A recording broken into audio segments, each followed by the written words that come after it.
നമുക്കിന്ന് simple past ടെൻസിൽ കുറച്ച് സെൻറ്റൻസുകൾ ഉണ്ടാക്കി നോക്കാം. അതായത് ഇപ്പോൾ foreign teachers past simple tense എന്നാണ് പറയാം. നമ്മൾ ഇന്ത്യൻ ടീച്ചേഴ്സ് കൂടുതലായിട്ടും സിമ്പിൾ പാസ്റ്റ് ടെൻസ് എന്നാണ് പറയാം. നമുക്കതിൽ കുറച്ച് ഏതായാലും നമുക്ക് സിമ്പിൾ പാസ്റ്റ് ടെൻസ് എന്ന് തന്നെ പറയാം.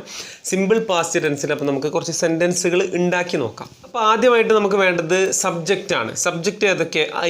ഐ എന്ന് വെച്ചാൽ ഞാൻ, യു എന്ന് വെച്ചാൽ നീ, നിങ്ങൾ എന്നൊക്കെ പറയും. പിന്നെ വി എന്ന് വെച്ചാൽ നമ്മൾ, പിന്നെ ദേ എന്ന് വെച്ചാൽ അവർ. ഓക്കെ, ഹി, അവൻ, ഷീ, അവൾ, ഇറ്റ്, ഇത്, അത് എന്നൊക്കെയുള്ള അർത്ഥം. ഓക്കെ, പിന്നെ വേണ്ടത് നമ്മളിപ്പോൾ സിമ്പിൾ പാസ്റ്റ് ടെൻസ് ആണല്ലോ നമ്മൾ നോക്കുന്നത്. അപ്പോൾ നമുക്ക് വേണ്ടത് V2 വെർബാണ്, അതായത് second form of the verb. V2 വെർബാണ് വേണ്ടത്. അപ്പോൾ ഗോ എന്ന് പറയുമ്പോൾ അതിൻ്റെ V2 വെൻറ്റ്, V3 ഗോൺ എന്ന്. അപ്പോൾ നമ്മൾ ആദ്യമായിട്ട് നമ്മൾ സബ്ജക്റ്റ് ഞാൻ, ഐ വെൻറ്റ്, ഗോൻ്റെ V2 വെർബാണ് വെൻറ്റ്. ഐ വെൻറ്റ്, ഞാൻ പോയി. I went to the school, ഞാൻ സ്കൂളിലേക്ക് പോയി. I went to school yesterday, ഞാൻ ഇന്നലെ സ്കൂളിലേക്ക് പോയി. നീ കഴിഞ്ഞ ആഴ്ച ഹോംവർക്ക് ചെയ്തു, നമുക്ക് എങ്ങനെ പറയാം? നിങ്ങളൊന്ന് പറഞ്ഞു നോക്കൂ. യു ഡിഡ്, അപ്പോൾ നമ്മൾ ഡു എന്നുള്ളത് ചെയ്യുക എന്നാണ്. അപ്പോൾ അതിൻ്റെ V2 form did. You did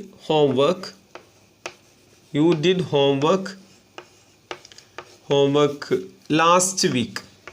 ഈ ലാസ്റ്റ് വീക്ക് എന്ന് പറഞ്ഞാൽ കഴിഞ്ഞ ആഴ്ച. വീക്ക് എന്ന് വെച്ചാൽ ആഴ്ച. അപ്പോൾ ലാസ്റ്റ് ഇയർ ഒക്കെ കഴിഞ്ഞ എന്നാണ് ലാസ്റ്റ് വീക്ക്. അതുപോലെ തന്നെ ലാസ്റ്റ് ഇയർ എന്ന് വെച്ചാൽ കഴിഞ്ഞ വർഷം. ലാസ്റ്റ് മന്ത്, കഴിഞ്ഞ മാസം. ലാസ്റ്റ് നൈറ്റ് എന്ന് വെച്ചാൽ കഴിഞ്ഞ രാത്രി. അപ്പോൾ ഇന്നലെ രാത്രി ലാസ്റ്റ് നൈറ്റ് എന്ന് പറയാം. നമ്മൾ ഇന്നലെ രാത്രി എന്നൊക്കെ പറയുന്നത് ലാസ്റ്റ് നൈറ്റ് എന്ന് പറയാം. യെസ്റ്റർഡേ, ഇന്നലെ എന്ന് പറയാൻ യെസ്റ്റർഡേ എന്ന് നമുക്ക് പറയാം. പിന്നെ ലാസ്റ്റ് മൺഡേ, ലാസ്റ്റ് ഫ്രൈഡേ, അങ്ങനെ ദിവസമായിട്ട് നമുക്ക് പറയാം. ലാസ്റ്റ് മൺഡേ, ലാസ്റ്റ് ഫ്രൈഡേ, ഏത് ദിവസം, ലാസ്റ്റ് വെൻസ്ഡേ, ഇങ്ങനെയൊക്കെ നമുക്ക് പറയാം കേട്ടോ. ഓക്കെ, അപ്പോൾ you did homework last week, നീ കഴിഞ്ഞ ആഴ്ച ഹോംവർക്ക് ചെയ്തു. ഡിഡ് എന്ന് വെച്ചാൽ ചെയ്തു എന്നാണ് കേട്ടോ.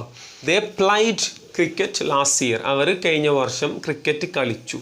ഓക്കെ, അടുത്ത് നമുക്ക് നോക്കാം വി, നമ്മൾ we washed the car last month.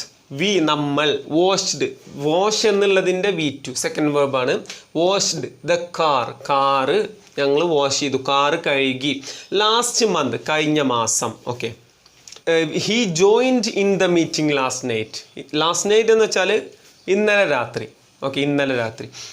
He joined, അദ്ദേഹം ജോയിൻ ചെയ്തു. ഇൻ ദ മീറ്റിങ്ങിൽ ജോയിൻ ചെയ്തു. ലാസ്റ്റ് നൈറ്റ്, ഇന്നലെ രാത്രി അയാൾ മീറ്റിങ്ങിൽ ജോയിൻ ചെയ്തു. അടുത്തത് ഷീ, അവൾ വർക്ക് എന്നുള്ളതിൻ്റെ V2 ആണ്. ഈ ED എന്ന് ചേർത്ത് കൊടുത്താൽ V2 ഫോമായി. വർക്ക് ചെയ്തു. ഹാർഡ്, നന്നായിട്ട് ഹാർഡായിട്ട് അവൾ വർക്ക് ചെയ്തു. ലാസ്റ്റ് മൺഡേ, കഴിഞ്ഞ തിങ്കളാഴ്ച അവൾ ഹാർഡായിട്ട് കഠിനമായിട്ട് വർക്ക് ചെയ്തു, ജോലി ചെയ്തു. അടുത്തത് ഇറ്റ് എന്ന് വെച്ചാൽ ഇത്, അത് എന്നൊക്കെ നമ്മൾ പറയില്ലേ, അതാണ്. ഇറ്റ് റെയിൻ എന്ന് വെച്ചാൽ മഴ. ഓക്കെ, ഇറ്റ് റെയിൻഡ്, മഴ പെയ്തു. ഇത് പെയ്തു എന്നല്ല കേട്ടോ, മഴ പെയ്തു. ഇറ്റ് റെയിൻഡ് 2 days ago, 2 ദിവസം മുമ്പ് മഴ പെയ്തു. ഇങ്ങനെയൊക്കെയാണ് നമ്മൾ സിമ്പിൾ പ്രസൻറ്റ് സിമ്പിളായിട്ട് നമ്മൾ പോസിറ്റീവ് സെൻറ്റൻസുകൾ ഉണ്ടാക്കുക.